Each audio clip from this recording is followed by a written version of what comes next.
What's up, guys? Welcome back to another video. In today's video, I want to branch off of the live stream that I had earlier this morning. And something that has to be said. This bull cycle is going to be a life changer for so many investors who take action.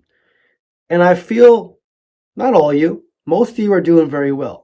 Some of you, though, are coming in here and you keep asking questions, but they're questions that are not getting you closer to your goal. I have my laptop here so I can stare away from the camera from time to time. But I brought up some examples today of how delay gratification is the name of the game, how you have to work towards something, okay?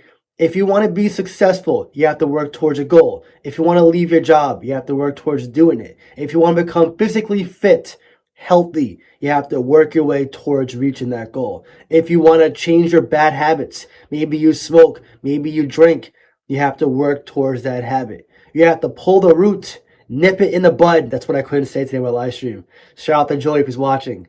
I couldn't think of the phrase. Nip it in the bud. Everything you do, every action you take, comes from a habit that you form from a belief that you have in your head.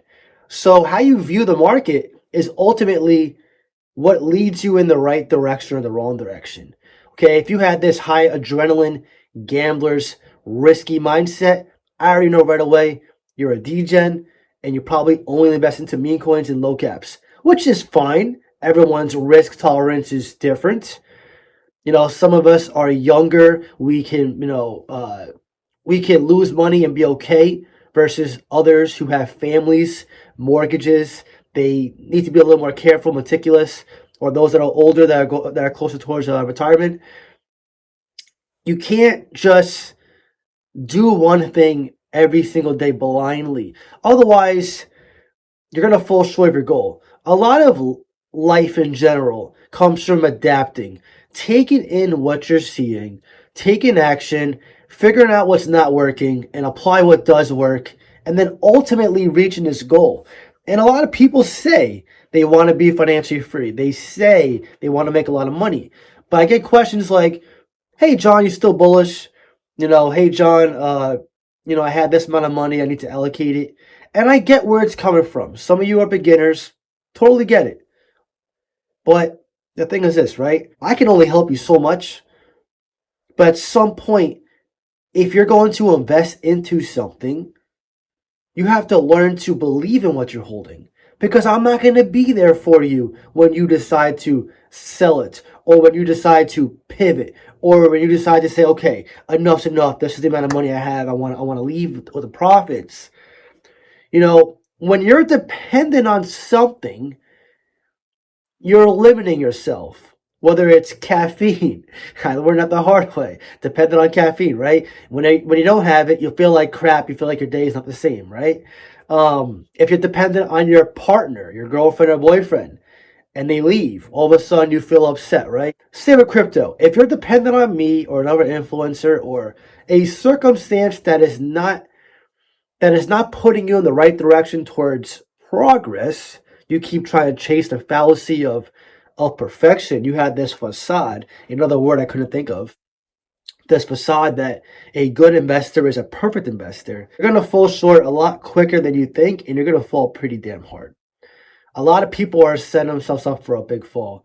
They fall for this manipulation, which I know is rampant. They fall for, these moon boys and their predictions, which it is what it is. Everyone has different predictions. Again, none of us have crystal balls. I know some beginners, they'll default to, hey, John, what's your prediction of X, Y, and Z crypto? Because they want confirmation bias. And today, someone on my live stream even disagreed with me and said, how can we gauge the next move if we don't know your thoughts on it? And I'm like, well, it's not about knowing my thoughts on it. It's about getting my affirmation, the confirmation that what I said was good 2 weeks ago, or 2 days ago, or 2 hours ago is still good. A lot of people need this constant reassurance. Can you imagine dating somebody and every 2 weeks you had to reassure them, hey, you're a good girlfriend. You're a good boyfriend. You're great. Like, it's one thing to compliment somebody, but to constantly have to reassure them. Imagine if every couple of weeks they ask you, "Hey, am I a good partner?" And you're like, "Yeah." And then 2 weeks later, "Hey, you still think I'm a good partner?"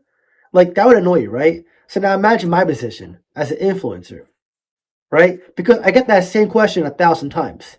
Or it gets remixed a lot. I call it a remix because people tend to reword things. Happens on Twitter too. People get very tricky and creative with their confirmation bias. But again, I can't just say yes, yes, no, no, because it's not going to help you. You have to learn the foundation of research. That's why I have my video how to research. Now, I know someone's going to say, but John, some people are just lazy or some have very busy schedules. Well, this is the thing. If you want to be successful in anything, you have to devote time. I don't care how busy you are. I started this business while working a full-time job and being in school 40 hours a week. I had no life, but I started this. I was making videos in my car, in the woods, now in the basement, in the kitchen. I did whatever it took to become successful. Same in investing. I made some mistakes, got better, made some bad calls, made some good calls. Here I am in a great position to be financially free, which I can already say I pretty much am. I'm getting my own place now. I feel more accomplished. I still have ways to go.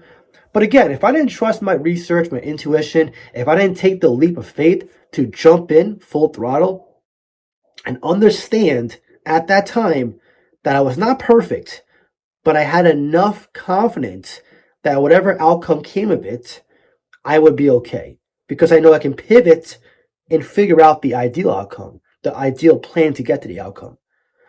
A lot of people, they don't want to fail. I think the fear of failure is what keeps many people at bay.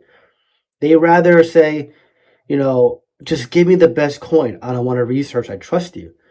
You only trust me until I make a bad call, and then you're going to hate me and you're going to make fun or whatever, and I'll just block you. Many people who watch me, who follow me, respect me because they know I'm genuine. I look out for you guys. I don't do paid promotions, and I'm as raw as can be.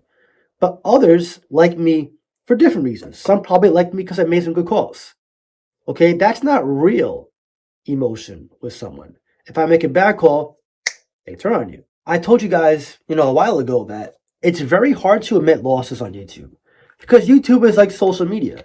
That's why you see very few YouTubers even mention their losses. Everyone likes to brag and say, my Patreon Discord is the best group. I'm a master trader. I do 50 trades a week and they're all successful. Because they know it's marketing and people are going to be like, okay, the ones who are into fast money are going to just ape in. I've never claimed to be this perfect trader, perfect investor. The ones who find me are genuine people who want to better themselves. And investing is no different than self-development in every aspect of your life. You want to become more informed in life, you read some books. You want to become better at a sport, you practice your craft. You want to get in shape, you go to the gym. You want to feel and be healthier, you fix your diet. You want to become a better boyfriend or girlfriend, you become a better partner. You become more open-minded. You actually talk to your partner instead of being a closed-off a-hole. But the thing is this, right?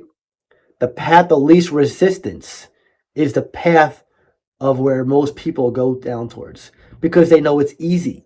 They want this done for you approach. Why do you think the U.S. is so, big on fast food? Why do you think the U.S. is the fattest country in the world? Because people are used to the instant gratification. Why do you think confirmation bias is so common? It's instant gratification for instant money. Because if I say yes to a pick that's being chilled, they get the confirmation zone, their research is done, they can clap their hands and just go to the gym, and then they can come back and see instant profit, at least in their heads. See, this is the thing. People don't want to work. But again, if you want to be in the top 1%, you got to think like the top 1%. I will say this. One of my role models growing up was Kobe. And I know Kobe wasn't perfect. He was involved in domestic violence, whatever. I get it. He wasn't perfect. But one thing I did like about him was his Mamba mentality. And when he got drafted to the league, he told his family and friends, don't bother me, don't text me, don't ask me to hang out for a whole year because he wanted to focus on his craft, the here and now, to become the best version of himself in sports and basketball, which we can argue he's a top 3, top 5 player, maybe. Top 15, I'm not going to be in debate for that, but whatever. Regardless, his mentality was top 3, if not top 1, because he wasn't afraid to fail. And that's why he was so clutch in the in the hardest moments. The ones where nobody wanted to take the gamble and take that final shot, the ones who were scared, nervous to make a move, he took the ball, he made a move, and oftentimes made that shot. So again, I get asked, how do you find certain picks? How do you evaluate? A lot of it's timing, instinct. Turbo was an instinctual play. Art block was timing. And I found it by accident, which is crazy. That's but another great one. I saw Uppull was talking about it. There's a lot of ways that draws you towards cryptos or towards different facets of your life, people, avenues. But when you think about it, the opportunity is all around you. You just got to seize it. You got to seize it and actually have a purpose with that opportunity. Because if you have a plan but no goal, you have a dream. That's really all you have. But if your goal now is to say, I want to make 6 to 7 figures, now you have an end destination. Doesn't mean you have to stop there. It just means now you have a location, a start and a finish.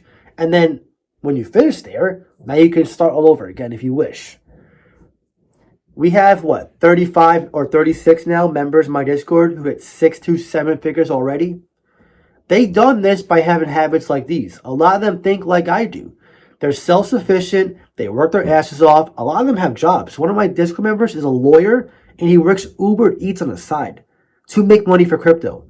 You know how much of an ego drop you have to go from a lawyer to an Uber Eats driver? Has it dialed in. He knows the sacrifice he needs to make. And lawyers make a lot of money. Okay, so again, this comes down to how bad do you want it? I told you guys my story. I was living check to check for years. At one point, I broke down in my job. I almost lost it. I was in tears. I was eating on my lunch break. I was like, I can't do this anymore. I can't do this. I was fighting people every single day. It was crazy. Did not like it. The job was way too aggressive. If the pay wasn't there, they forced you to work, double shifts sometimes or 12-hour shifts. It sucked. And I didn't like it. And I felt trapped. But I didn't take that and become a victim. I took that and I used it as motivation. As I like to say, firewood to the fire. And I burned that fire so freaking large. Until the fire just seeped out of the building. And now here I am. Doing my own thing. I don't report to anybody. I am my own boss. Have my own thing. And I'm so thankful and blessed. But again, what I'm describing to you is a journey of self-reflection that only you can undergo. I can't put it into words too much per se because you have to experience it to understand where I'm coming from. No amount of success, great success, is achieved without some failure or at least going through the trenches takes place. You have to experience setbacks and failure to really achieve success, because then you can argue and say, well, if you never failed, were you ever successful? Good question to ask, right? Because you can argue and say, well, you weren't just so successful, you just never failed once. And when you think of all the successful role models that we have in life, some of the crazy stories of people going from homeless to rich, to people going from like shy to public speakers, to dramatical transformations physically, it all comes from something switching in their head. And they just get very meticulous with what their plan is and their outcome therein, going forward. So again, I know this video is kind of all over the place, but when I say this is the opportunity, it really is. You can't just say, I'll wait till tomorrow, next week, next month, because the more you do that, the more the market's going to move without you, like I always say, and the more you're going to regret down the road when you do go to work at some point and you have a fight with your coworker or your boss says, hey, we're going to demote you or we're going to lay you off. You're going to wish you took your investing seriously, more seriously. This is the only market where you could become financially free in less than 2 years. There is no other market to do that. And we don't know what's going to happen with regulation when it takes place. So, the future's unwritten. So what are you going to do? My question to you is, if you haven't taken action yet, what's stopping you? If it's fear, work around it. I'm not saying to act like some robot, superhero and Fear doesn't faze me. I'm saying, at least fake it till you make it. It's okay to feel scared. We all get scared. All of us do. We all have fear. I have fear of failure all the time. Always do. I had fear of rejection growing up with girls. I have fear of a lot of things. Everyone does. It's normal. Okay? It's normal. It's not about trying to be the bravest person. It's just about taking a leap of faith and figuring it out along the way. That's the main message. I'm trying to teach you guys to become not just solid, independent, confident, and successful investors, but also as a person, personal growth, because I'm trying to give you guys the opportunity to make money this cycle, but then also have the opportunity next cycle to come back with all these tools in your arsenal to make even more money. Not become dependent on anybody. Me, your boss right now, your family, your friends, no one. Truly confident and independent and self-reliant. And that is the goal. And by the way, if you want to reach out to me, talk to me. Zero crypto and buy and sell and trade. Next, be a part of conference call Q&As. We do them every single week where you can talk to me on stage in a relaxed setting. A lot of members truly love it. If you want to be the next financially free Discord member, which we have 36 already who have made 6 to 7 figures, including one today who posted on my live stream, then I encourage you to join Patreon and Discord. I'll leave a link in the pinned comments down below. It would be awesome to see you there. But anyways, now I want to hear from you. Since you started your journey in crypto, what has been the biggest change for you so far? And what is the current habit you're trying to break? Drop your comment down below and let me know. If you enjoyed this video, please leave a like. Really helps so much. That being said, I hope you have a great day, and I'll see you in that one.